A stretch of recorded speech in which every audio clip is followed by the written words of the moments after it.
শুক্রবার রাতে ঝড় বৃষ্টির মধ্যে একজন অচেনা মহিলা কাবেরীদের বাড়ি এসে বলেন যে সুদীপ পাইনকে তিনি হত্যা করেছেন। কাবেরীর বেশ কিছুক্ষণ সময় লাগে ওনার পুরো কথাটা বুঝতে। এতদিন এত রকমের তদন্ত করেছে, কিন্তু কখনো খুনি নিজে এসে বলেনি যে খুনটা আমি করেছি। সামলে নিয়ে বলে, একটু বুঝিয়ে বলবেন, আমি কিছুই বুঝতে পারছি না। ভদ্রমহিলা যান্ত্রিক গলায় ওনার কাহিনী বর্ণনা করলেন। ওনার নাম চৈতালি ভট্টাচার্য। শ্যামবাজারের এক রক্ষণশীল পরিবারে মানুষ।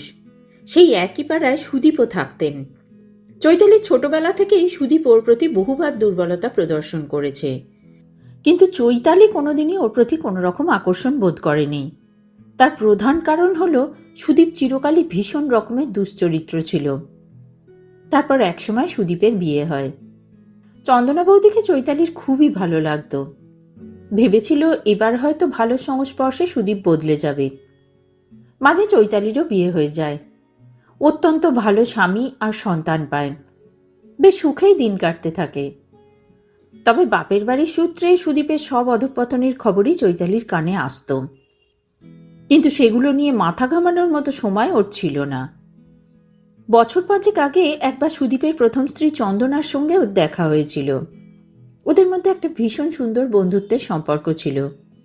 চৈতালি যখন ওকে বলেছিল যে বাড়ি ছেড়ে চলে না এলে হয়তো সুদীপ এতটা খারাপ হতো না, তখন চন্দনা ওকে জানিয়েছিল যে সুদীপের কুদৃষ্টি ওর নিজের মেয়ের প্রতিও পড়েছিল। তাই চন্দনার পক্ষে আর ও বাড়িতে থাকা সম্ভব হয়নি। এখনো অনেক শান্তিতে আছে। 2 বছর আগে চৈতালির জীবনে আসে চরম বিপর্যয়। ওর স্বামী ক্যান্সার আক্রান্ত হয়ে মাত্র 15 দিনের মধ্যে মারা যায়। সুদীপ চৈতালির অসহায়তার সুযোগ নিতে উঠে পড়ে লেগে যায়। চৈতালিকে চাকরি পাইয়ে দেবার লোভ দেখায়। চৈতালিরও একবারের জন্য প্রস্তাবটা গ্রহণ করার কথা মনে হয়েছিল, কিন্তু তারপর নিজেই নিজেকে সামলে নিয়েছিল। ততদিনে সুদীপের দ্বিতীয় বউ সুচিত্রাও ওকে ছেড়ে চলে গিয়েছে। ছুতো নাতায় সুদীপের ওদের বাড়ি আসা যাওয়া লেগেই থাকত। নেহাত চৈতালির ছেলে বাড়িতে থাকতো বলে কিছু বলার সাহস পেত না। একদিন সুচিত্রা হঠাৎ ওদের বাড়িতে এসে ওকে অনেক সহানুভূতির কথা বলে যায়। যাবার আগে কিছুটা যেন সাবধান করার মতো করেই বলে, আপনার এই অবস্থার সুযোগ কিন্তু অনেকেই নিতে চাইবে। আপনাকেই নিজের চারপাশের দেয়ালটা কঠিন করে রাখতে হবে। এদিকে চৈতালির অত্যন্ত মেধাবী ছেলে ততদিনে ফিজিক্স নিয়ে গ্র্যাজুয়েশন করে হায়ার স্টাডির জন্য বিদেশ যাবার প্রস্তুতি নিচ্ছিল। চৈতালির টাকা পয়সার খুব একটা অভাব ছিল না। তাছাড়া ওর স্কলারশিপের জন্য খুব বেশি খরচ করার প্রয়োজনও ছিল না। এহেন পরিস্থিতিতে গত মঙ্গলবার রাত 10টা নাগাদ হঠাৎই সুদীপের আগমন ঘটে। সে মদ খেয়ে চুর হয়েছিল, ভালো করে কথা বলতে পারছিল না। তখন চৈতালির ছেলে বাড়িতে ছিল না। সুদীপ এসে চৈতালির ওপর পড়ে ওকে এক প্রকার জড়িয়ে ধরে বলে, আমার খুব কষ্ট, আমাকে তুমি বাঁচাও। চৈতালি এতদিনের ঘৃণা একত্রিত করে সুদীপকে সজোরে ধাক্কা দেয়। সুদীপ উল্টো দিকে দেয়ালে ছিটকে পড়ে, মাথার পিছন দিকে লাগে, আর বডিটা প্রায় সঙ্গে সঙ্গেই নিথর হয়ে যায়। ব্যাপারটা বুঝতে ওর বেশ কিছুটা সময় লেগে গিয়েছিল। তারপর সম্বিত ফিরতে দরজার একটা পর্দা খুলে নিয়ে সেটা দিয়ে বডিটাকে জড়িয়ে গঙ্গার ধারে ঝোপঝাড়ের আড়ালে ফেলে রেখে আসে। পুরো ঘটনা বর্ণনা করার পর চৈতালি চুপ করে। কাবেরীও কথা বলতে একটু সময় নেয়। তারপর বলে, আপনি আমার কাছে কেন এসেছেন? আমার ছেলে গ্র্যাভিটেশনাল ওয়েভসের ওপরে পিএইচডি করতে টেক্সাস যাচ্ছে। সামনের মঙ্গলবার ভোরবেলায় ওর ফ্লাইট। ও চলে যাবার পরই আমি পুলিশের কাছে গিয়ে সারেন্ডার করব। ততদিন পর্যন্ত আপনি কেসটাকে ঝুলিয়ে রাখুন। ওর বাবার অনেক স্বপ্ন ছিল ও বিদেশে গিয়ে রিসার্চ করুক। আমরা মা ছেলে অনেক প্রস্তুতি নিয়েছি এটার জন্য, আর এখন এই শেষ মুহূর্তে আমার একটা সাময়িক ভুলের জন্য ছেলেটার জীবনটা নষ্ট হয়ে যাবে। কাবেরী একটা শ্বাস ফেলে বলল, পুলিশকে মিসগাইড করাও তো একটা অপরাধ। আমি প্রতিটি তদন্তে পুলিশের সহযোগিতা পাই, এখন তাদের বিরোধিতা করব? চৈতালি আকুতি করে বলে উঠল, বিরোধিতা তো করতে বলছি না, শুধু কয়েকটা দিন ভিক্ষা চাইছি। আপনি আমাকে এটুকু সাহায্য করবেন না? আপনি নিজে থেকে আমাকে এসব বলতে এলেন কেন? এমনিতেও তো তদন্ত করতে করতে কয়েকদিন লেগেই যেত। প্রথমে সেটাই ভেবেছিলাম, কিন্তু কাল নিউজে যখন গঙ্গার ধারে বডির পাশে আপনাকে দেখতে পেলাম, তখন থেকেই কেবলই মনে হচ্ছিল আমি আর সময় পাবো না, আপনি তার আগেই কেস সলভ করে ফেলবেন। কাবেরী কিছু বলার আগেই ফোনটা বেজে উঠল। অবিনাশবাবুর আওয়াজ। ফোন করেছিলে? আরে টিভি চালিয়ে খেতে বসেছিলাম তো, তাই শুনতে পাইনি। কাবেরী মাটিতে পড়ে থাকা ওয়ালেটটার দিকে তাকিয়ে বলল, না, ভুল করে হাত লেগে কল চলে গিয়েছিল। ফোন রেখে কাবেরী বলল, জানি না কদ্দূর কি করতে পারবো। একের পর এক প্রমাণ চারদিকে ছড়ানো রয়েছে। আপনি বলছেন যে বডিটা আপনি নিয়ে গিয়ে ফেলেছেন। সুদীপ পাইনের উচ্চতা ছিল প্রায় 6 ফুটের কাছাকাছি, চেহারাও এমন কিছু রোগাভোগা ছিল না। আর আপনার 5'3" কিংবা 5'4" হবে। সেখানে ওনাকে নিয়ে যাওয়া কখনো আপনার পক্ষে সম্ভব? মনের জোর থেকে মানুষ অনেক কিছু অসাধ্য সাধন করতে পারে। কাবেরী মাটি থেকে পার্সটা তুলে নিয়ে বলল, আর এটা? এত বড় ভুলটা করলেন কি করে? ছেলেকে বাঁচাতে আপনি নিজের মাথায় পুরো দোষটা তুলে নিচ্ছেন, এদিকে তার আধার কার্ড আর ফটো সমেত পার্সটা যে ওখানে পড়ে রইল সেটা খেয়াল করলেন না? আমি ঠিক পুলিশের চোখে যে ওটা কি করে পড়লো না সেটাই বুঝতে পারছি না। এতক্ষণে তো আধার কার্ডের ঠিকানা দেখে আপনার বাড়ি পৌঁছে আর মৃতের গায়ে জড়ানো পর্দাটা আপনার বাড়ি থেকে মিসিং সেটা পুলিশের পক্ষে দেখে ফেলাটাই স্বাভাবিক ছিল। তারপর অভিমন্যুর বিদেশে যাওয়ার পরিবর্তে জেলে গিয়ে ঘানি ঘোরাবার কথা। বিশ্বাস করুন, অভি খুনটা করেনি। কাবেরী চুপ করে ওনাকে বলার সুযোগ দিল। উনি বলতে লাগলেন, সুদীপদা মরে যাওয়ার পরই অভি ফিরে এসেছিল। তারপর আমরা দুজনে মিলে ওকে পর্দা দিয়ে বেঁধে ওরই স্কুটারে দুজনের মাঝখানে বসিয়ে ওখানে নিয়ে গিয়ে ফেলে দিয়ে আসি। প্রচণ্ড বৃষ্টি পড়ছিল আর 11টা বেজে গিয়েছিল, তাই রাস্তায় কেউ ছিল না।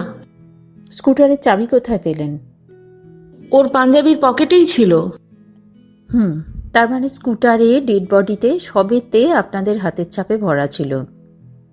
স্কুটারটা যদি চুরি না হতো আর ডেড বডিটা যদি জলকাদায় ভরে না যেত, তো এতক্ষণে কি যে হতো।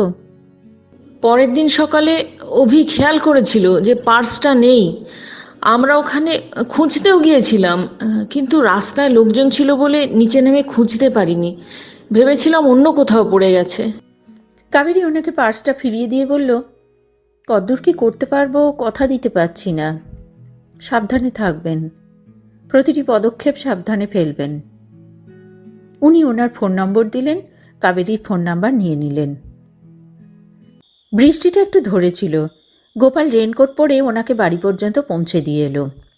উনি অনেক বারণ করলেন, কিন্তু ওরা শুনল না।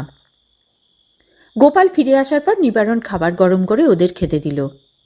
কাবেরী গরম খিচুড়িটা চামচে করে যেই না মুখে পুড়তে গেছে, গোপাল বলল, খবরদার চামচে করে খাস না, হাতে করে খা। কাবেরী অবাক হয়ে বলল, কেন? তোর এখন খোরটা ভালো যাচ্ছে না, চামচও দিয়েই শুরু। কাবেরী হেসে বলল, সত্যি আজ যিনি এলেন তিনিও চৈতালি। তবে সুদীপের কাছে নয়, শি লেখা পেন্ডেন্ট ছিল। সেটা কার এখনো বোঝা যাচ্ছে না। ও মনে হয় অনেকগুলো সি লেখা পেন্ডেন্ট বানিয়ে রেখেছিল, যখন যার ওপর খুশি হতো পকেট থেকে একটা করে বার করে দিয়ে দিত। খেয়ে উঠে কাবেরী ওর নোটপ্যাডে লিখতে বসল। নাম্বার 1, সেদিন সুদীপ পার্টি অফিস থেকে রাত 8টার সময় বেরিয়েছিলেন। মাঝে পানের দোকানে একটু স্টপেজ দিলে ম্যাক্সিমাম 10 মিনিট এক্সট্রা লাগার কথা। সব কিছুর পরেও 8:30টার মধ্যে চৈতালিদের বাড়ি পৌঁছে যাওয়ার কথা, কিন্তু উনি পৌঁছলেন 10টার সময়। তাহলে এতক্ষণ উনি কোথায় ছিলেন? নাম্বার 2, সুদীপ পার্টি অফিসে বলেছিলেন কোথাও নেমন্তন্ন আছে। ধরে নেওয়া যায় সেই জন্যেই তিনি পান কিনেছিলেন, কিন্তু সেটা কার কাছে নেমন্তন্ন? চৈতালির বাড়িতে আসার জন্য তো তিনি নিশ্চয়ই পান কেনেননি, তাও আবার 2টো নয় 3টে। নাম্বার 3, চৈতালির ছেলের আধার কার্ডে ওদের বাড়ির যা ঠিকানা লেখা ছিল, পার্টি অফিস থেকে সেখানে যাওয়ার জন্যে কখনোই ওই পানের দোকানটা পড়ে না। তাহলে সুদীপ ওই পানের দোকান থেকে পান কিনতে কেন গিয়েছিল? কলকাতা শহরে তো পানের দোকানের কোনো অভাব নেই। নাম্বার 4, পার্টি অফিসের লোকেরা এবং সুদীপের বর্তমান স্ত্রী কনক চাঁপা বলেছিলেন সুদীপ মদ্যপান করেন না। তাহলে তিনি সেদিন কার সাথে ড্রিঙ্ক করেছিলেন? নাম্বার 5, সব থেকে বড় প্রশ্ন, তিনি সি লেখা পেন্ডেন্টটা কার জন্যে কিনেছিলেন, আর কিনেছিলেনই যদি তবে তাকে সেটা দিলেন না কেন? অনেক রাত হয়ে গিয়েছিল। কাবেরী হাজারটা প্রশ্ন মাথায় নিয়ে ঘুমিয়ে পড়ল। সকাল 10টা নাগাদ অবিনাশের ফোন এলো। আসছো তো? কাবেরী জানালো যে হ্যাঁ, সে একটু পরেই আসছে। অবিনাশ বললেন, কাল তুমি পর্দার কথা বলায় আমার মনে পড়লো। ওটা তো আমরা ভালো করে দেখতেই ভুলে গেছি, তো গিয়ে ভালো করে দেখলাম, বুঝেছো? কাবেরী অস্ফুটে বলল, ও পর্দাটার একটা বিশেষ বৈশিষ্ট্য আছে। কি বৈশিষ্ট্য?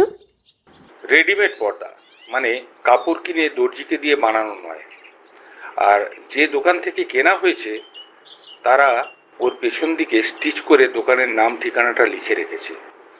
দোকানটা বড় বাজারের একটা দোকান।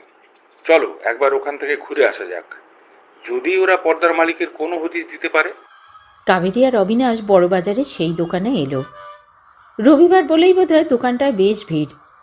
অবিনাশ একদিকের কাউন্টারের সামনে বেঞ্চে বসলেন। তারপর পর্দাটা একটা প্যাকেট থেকে বার করে দোকানদারকে দেখিয়ে বললেন, বলছি, এই পর্দাটাকে কিনেছিল একটু বলতে পারবেন? দোকানদার অবিনাশের পাশে বসা মহিলাকে দেখিয়ে বললেন, ইনি। ভদ্রমহিলা মুখ ঘুরিয়ে ওদের দিকে তাকালেন।